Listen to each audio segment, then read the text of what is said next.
오늘은 장진성이라는 시인이 쓴 내 딸을 100원에 팝니다 하는 내용인데요. 세상에 딸을 100원에 내놓았습니다. 그것도 북한 장마당에서 일어났던 그런 일이었습니다. 처체하고 모습도 쓰러져 숨을 안 쉬면 죽은 사람인지 산 사람인지 모를 정도로 처체한 한 여인이 어린 딸을 옆에 세워두고 그 어린 딸에게 이렇게 세워두고 내 딸을 100원에 판다는 그 내용이 실제로 이 장진성 시인이 그것을 보고 이 어머니의 마음이 너무 가슴에 아파서 그것을 온 사람들과 함께 하려고 그것을 시로 이렇게 적어내면서 이 내용이 전 세계로 퍼져나가게 되었습니다. 자신의 죽음을 앞두고 가족이라고는 엄마와 딸뿐입니다. 어머니는 원치 아니하는 질병으로 이제는 곧 죽음을 임종을 맞이해야 된다는 것을 직감적으로 알았고요. 하루하루 끼니도 제대로 먹이지 못하고 돈을 벌어서 딸의 배를 채울 수 있는 방법도 없습니다. 그러니 이제 죽음도 가까워오고 하니까 그 딸을 100원에 이제 시장에 내놓은 거예요. 함께 서 있는데 세상에 부모 마음이 자식을 판다고 하는 그 글자 옆에 서 있는 부모는 이미 몇 번이나 죽었다가 살아나는 경험을 할 겁니다. 몇 번이나 죽음을 경험할 겁니다. 그런 가운데서도 딸을 내놓을 수 없었던, 밖에 없었던 그 어머니의 고통. 내 딸을 100원에 팝니다. 주위 사람들의 시선이 더 아프고 주위 사람들의 한마디 무심코 내뱉는 그 말들이 더 여인의 가슴을 아프게 저미게 만듭니다. 미쳤다, 미쳤어. 사람도 아니다. 개값이 북한 장마당에서 3,000원인데 자신의 딸을 개값도 안 되는 100원에 내놓다니. 그러면서 주변에 걸어가던 사람들의 말소리가 귀에 들어옵니다. 얼마 가지 않아서 한 군인이 와가지고 당신 딸을 내가 100원에 사겠다 하고 내놓았습니다. 그러자 이 여인이 그 100원을 받아들고는 잠시만 기다리라고 쫓아가서 밀가루로 만든 찐빵 같은 따뜻한 빵을 100원어치 사와가지고 쫓아와서 그 딸의 입에 넣으면서 하는 말이 용서해라 이 어미를 하고는 울면서 떠나갔다고 합니다. 이 100원 또 왜 필요했느냐 하면은 배고파 먹고 싶어하는 딸의 그 밀가루 찐빵을 사주고 싶었는데 돈이 없어서 사주지 못한 어머니의 마음이었어요. 그래서 그걸 어머니의 소원은 100원이 있으면 딸에게 그 밀가루 빵을 사주고 싶은 것이 어머니의 또 소원이었어요. 그러자 소녀가 그런 어머니를 보고 손가락질하는 사람들에게 이 소녀가 빵을 입에 넣은 채로 그 빵이 튀어나오며 하는 얘기가 뭐냐 하면은 우리 엄마 절대 나쁜 사람 아니에요. 우리 엄마 나쁜 사람 아니에요. 울면서 하는 얘기였어요. 우리 엄마 아파요. 우리 엄마 아파요. 그러니까 사람들이 이 아이의 얘기를 듣고 오히려 더 아파해야 됨에도 불구하고 아이가 엄마보다 낫다. 아가 엄마보다 낫다. 그래요. 나중에야 이 얘기를 알게 되었는데 이 어머니는 말도 더듬어요. 더듬을 뿐 아니라 말을 잘하지 못하는 벙어리에 가까워요. 용서해라는 말도 온전한 말이 아니라 그 어머니로서는 절기로 내뱉는 음성이었다. 그래요. 그 100원을 가지고 그렇게 했던 그곳에 나중에 이 사정을 알게 된 시장 사람들은 그 얘기들을 듣고 난 이후에 모두가 다 함께 울었다고 합니다. 그리고 딸의 입에 빵을 넣어주며 마지막 통곡하는 그 순간을 기억하면서 모두가 그 어머니의 마음을 돌아보며 그렇게 울었다 하는 그 시에 대한 내용이었습니다.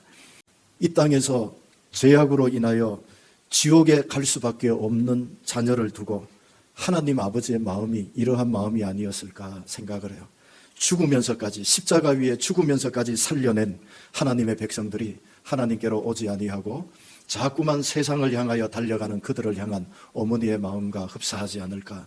그러면서도 이렇게 생각을 해요. 지난주에 그 병들어 뇌경색으로 버릴 수밖에 없는 대소변을 받아내어야 하는 그 아버지를 우리 아버지 만불에 팝니다 해서 평생 어릴 때부터 고아로 살아왔던 그가 이제는 자수성가해요. 어젓하게 이제는 한 가정을 이루고 또 자녀들을 두게 되었어요. 이 자녀들에게 꼭 그 자녀들에게 불러주게 하고 싶은 이름이 할아버지라는 단어였어요. 그래서 그 할아버지라는 단어와 자기도 철들면서부터 아버지 어머니라는 단어를 너무 부르고 싶어서 그 병든 할아버지, 병든 아버지를 사겠다고 내어놓았다가 미국에서도 갑부 중에 갑부에 속한 그 집에 들어가게 되었고 그 사람이 이런 마음으로 아버지를 공경해 줄 사람을 찾다가 이 부부를 찾게 되었고 지금 당장 내 손주들 이 자리로 데려와라. 데려와서 그 모든 집의 재산들을 그들에게 넘겨주면서 아버지라는 단어와 또 할아버지라는 단어를 자녀에게 안겨주었던 부모. 만일에 그들이 이곳에 있었다면 그 어머니와 아버지를 입양해서 모두 데려와서 나머지 병을 수발하면서 어머니로서의 사명을 다하게 했을 거예요. 언제나 이 땅에는 이런 분들이 참 많아요. 그런 분들에게 예수의 따뜻한 복음을 전해주므로 온 하늘나라를 그들이 상속받게 해줄 수 있기를 축복합니다. 이 땅의 것뿐만이 아니에요. 하늘나라의 하나님 아버지 그 베풀어 놓으신 모든 하늘의 영광과 복을 우리 이웃들에게 나누어주는 이번 풍성한 2022년 가을이 되기를 축복합니다. 오늘 본문에 보니까 유다왕 여호야김 시대예요. 그러니 유다가 여호야김 왕과 그 다음 이어서 시드기야가 왕이 되고 여호야긴 왕 때 바벨론의 3차 포로가 끝나고 완전히 바벨론에 합병되어 버리는 포로로 가버리는 그 전전 왕이 바로 여호야김 왕이에요. 이 왕이 다스린 지 3년이 되던 해에 바벨론 왕 느부갓네살이 그 당시에 떠오르는 신흥 강호였어요. 아수르는 이미 바벨론에 의해서 침식되어져 가는, 오히려 아수르보다도 바벨론의 힘이 더 강해지는 그때 바벨론 왕 느부갓네살이 예루살렘에 이르러 성을 에워쌌어요. 예루살렘을 포위하고 이제 예루살렘이 일척간두의 위험에 처하게 되었죠. 바람 앞에 등불처럼. 그러한 상황에서 주께서 하고 우리 하나님의 또 다른 이름이 여기서 나와요. 하나님이 유다왕 여호야김과 하나님의 전 그릇이라 하니까 하나님의 성전, 예루살렘 성전에 있던 그릇 얼마를 느부갓네살의 손에 넘겼어요. 그가 그것을 가지고 신할 땅, 이 신할 땅은 바벨론이 포진하고 있던 기름진 평야였어요. 이 신할 땅, 자기 신들의 신전에 하나님의 전에 성전의 그릇 기명들을 가져다가 그 신들의 보물 창고에 두었다 그래요. 아니, 하나님이 왜 이렇게 하셨을까?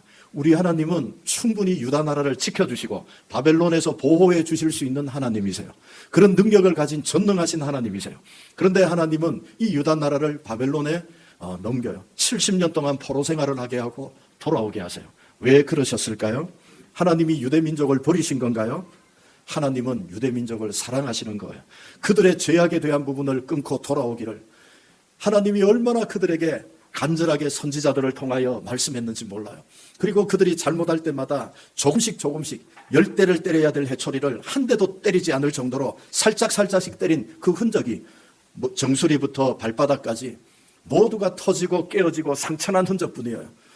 그리고 얼마 전에 맞은 상처가 아물기도 전에 또 죄를 짓는 거예요. 그래서 하나님이 해초리를 들고 또 때리려고 보니까 이제는 정수리부터 발바닥까지 때릴 데가 없이 상처난 맞은 흔적뿐이에요. 이래도 유다 나라가 하나님께로 돌아오지를 않는 거예요. 하나님께로 돌아오라고 그렇게 해도 돌아오지를 않아요. 선지자를 통하여 하나님의 마음의 탄식을 얘기해요. 소들도 그 임자를 알고 나귀도 지가 먹던 구유를 알지만은 내 백성은 하나님을 잊어버렸다는 거예요. 하나님을 모른다고 하나님이 탄식을 하고 계세요. 이것이 바로 유다 나라였어요. 이런 나라를 향하여 하나님은 바벨론 나라에 이들을 잠시 동안 포로로 넘기는 방법을 하나님이 선택하신 거예요. 하나님이 힘이 없어서 유다 나라를 바벨론에 넘기신 것이 아니라 유다 나라를 너무 사랑하시기 때문에 그렇게라도 그들을 하나님께로 돌아오게 하려고. 왜냐하면 이 땅의 모든 것을 가지고도 하나님 나라에 지극히 작은 것 하나 살려고 해도 부끄러움을 당할 것이기 때문에 하나님 나라가 그렇게 아름답고 귀하고 놀라운 거예요.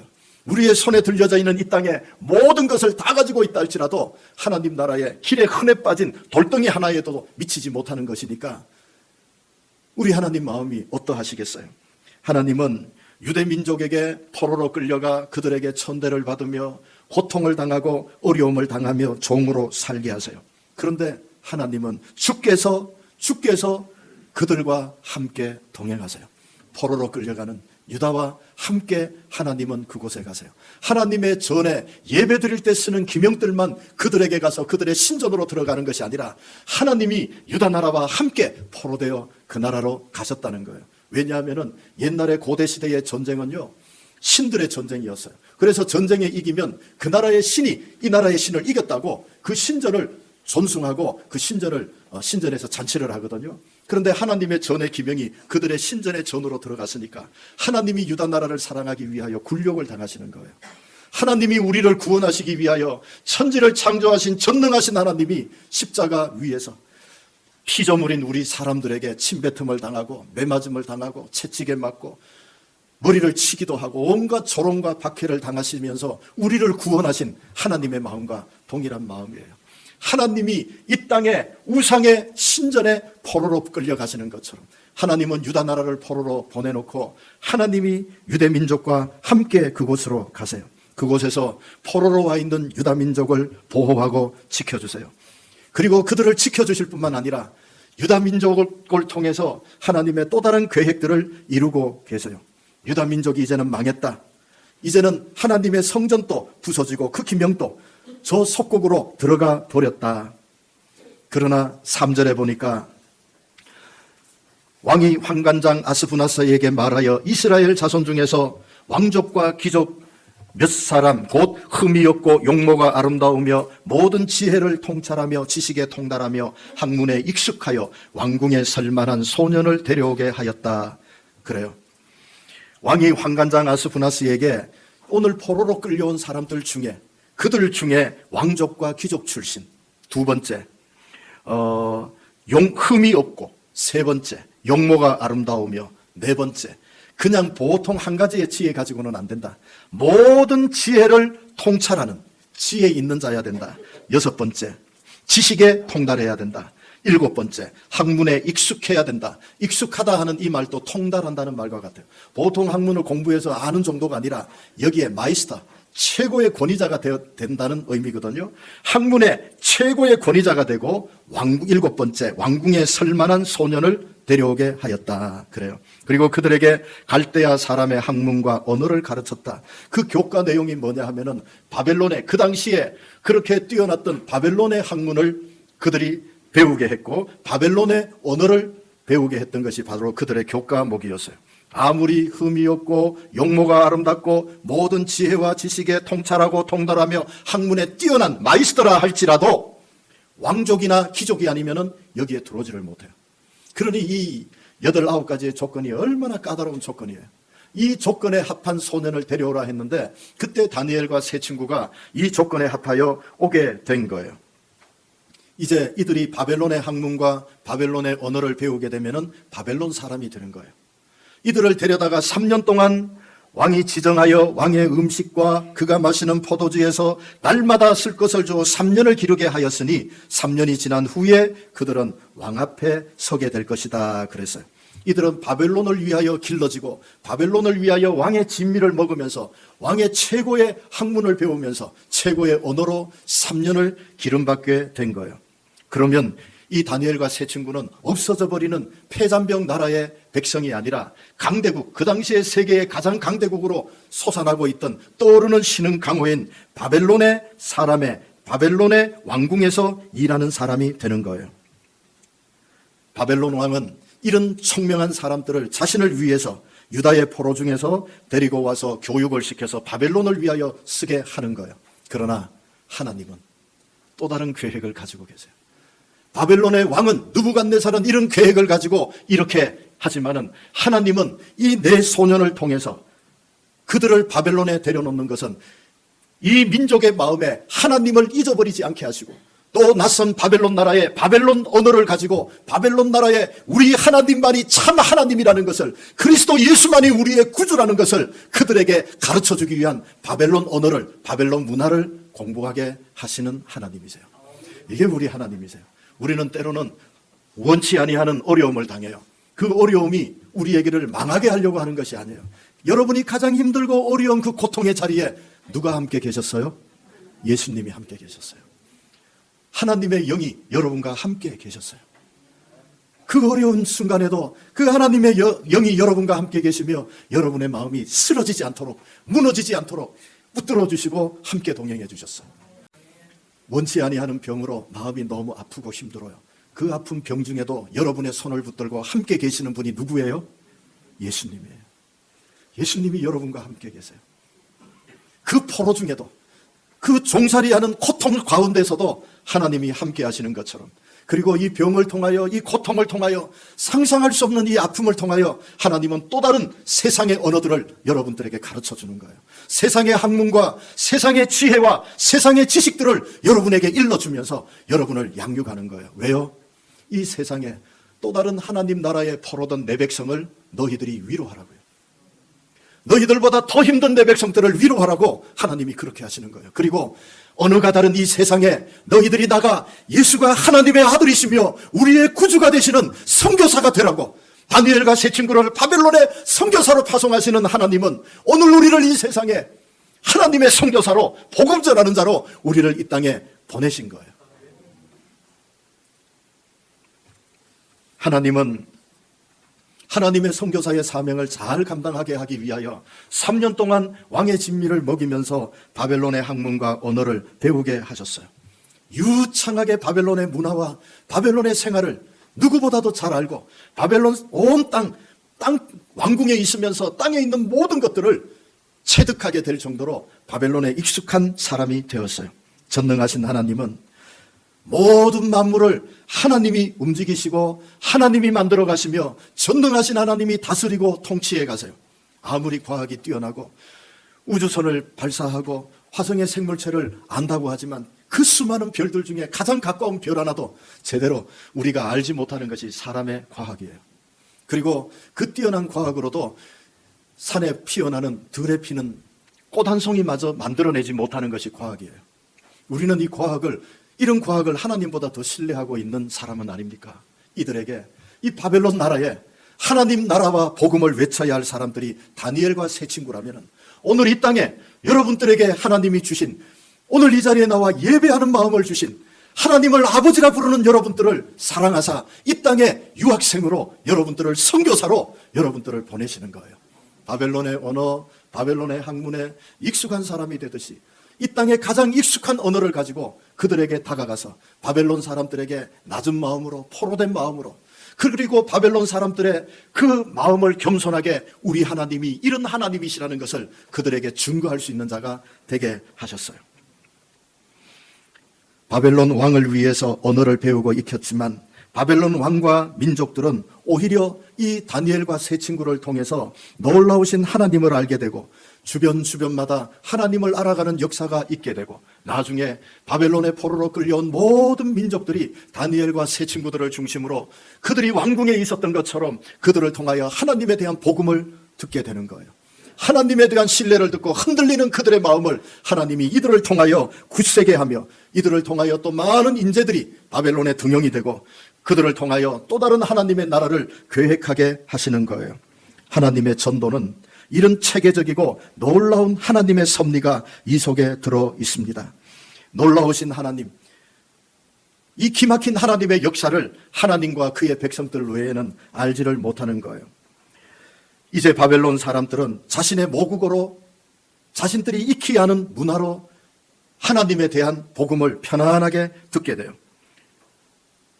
낮은 자세뿐 아니라 자신들이 잘 이해할 수 있는 언어로, 엄마가 꼭꼭 씹어서 고춧가루 묻은 김치를 물에 씻어서 입에 쭉 빨아가지고 아해가 입에 넣어주는 것처럼 바벨론 사람들도 하나님의 말씀을 내 민족의 언어로, 내 민족의 생활 속에서 편안하게 듣게 된 거예요. 부모가 자식과 대화하려고 해도 자식의 눈높이에 맞춰서 낮춰줘야 자식과 대화가 되지 않나요? 부모가 자식과 대화를 하는 데에도 그 눈높이에 맞춰서 대화를 해야 되는 것처럼, 나라도 언어도 풍습도 다른 그곳에 하나님 나라 복음을 전한다는 것은 그 나라의 풍습을 알지 아니하고는 어려운 환경이에요. 같은 한국말 쓰고 같은 대구 사투리 써도 못 알아들어요. 자식과 부모의 관계도 동일해요. 이 언어의 장벽들이 전라도와 경상도에도 장벽이 있고, 또 우리가 제주도에 제주도에 탐방을 가서 그 시장에 가서 그 사람들과 대화하려고 하면 무슨 소리인지 하나도 몰라요. heb숙과 우숙과 뭐 접숙과 무슨 소리인지, 이게 우리나라 말인지 아니면은 어느 나라 말인지 알 수가 없는 거예요. 여러분의 가정에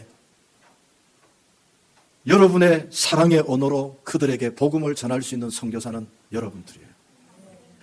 누구보다도 가정을 잘 알고 있는 여러분들이 그들에게 하나님은 선교사로 여러분들을 파송하신 거예요. 그리고 오늘 이 말씀을 듣게 하시는 거예요. 너희들의 가정의 선교사다. 가정에 대한 쉬운 언어로, 어머니로서 또 우리들의 낮은 모습으로 가족들에게 예수님이 우리의 구주가 되시고 그분이 하나님이시며 우리의 모든 죄와 저주를 대신하여, 죄가 하나도 없으신 그분이 나의 죄를 대신하여 십자가에서 모든 저주를 짊어지시고 죽으셨다. 누구든지 예수님을 나의 주 나의 하나님으로 영접하면 하나님의 자녀가 되는 권세를 주셨다. 하나님의 말씀은 짝이 없는 것이 하나도 없고 여호와의 입이 이를 명령하셨고 여호와의 영이 이것들을 모으셨기 때문에 하나도 땅에 떨어지는 일이 없다. 반드시 이루어지는 하나님의 신실한 말씀이 믿으면 영원한 생명을 주신다고, 하나님의 자녀가 되는 권세를 주신다고 말씀하셨다. 누구든지 예수를 구주로 영접하면 하나님 나라를 상속받는다고 약속하신 그 말씀은 1.1핵도 땅에 떨어지지 아니하고 우리에게 이루어진다. 이렇게 가정에, 또 우리의 일터에, 또 여러분의 이웃 친구들에게 가장 따뜻한 마음으로 그들을 아는 그들의 눈높이로 복음을 전할 수 있는 분은 여러분들입니다. 하나님은 이 일을 천사들에게 맡기지 않았습니다. 하나님은 이 일을 권세 있고 높은 자리에 있는 벼슬들에게 맡기지 않았습니다. 부족하고 성격도 모나고 또 모자라고 부족해도 하나님은 아니다. 내 아들, 내 딸, 네가 해라 그러셨어요. 우리 보고 이 일을 맡기셨어요.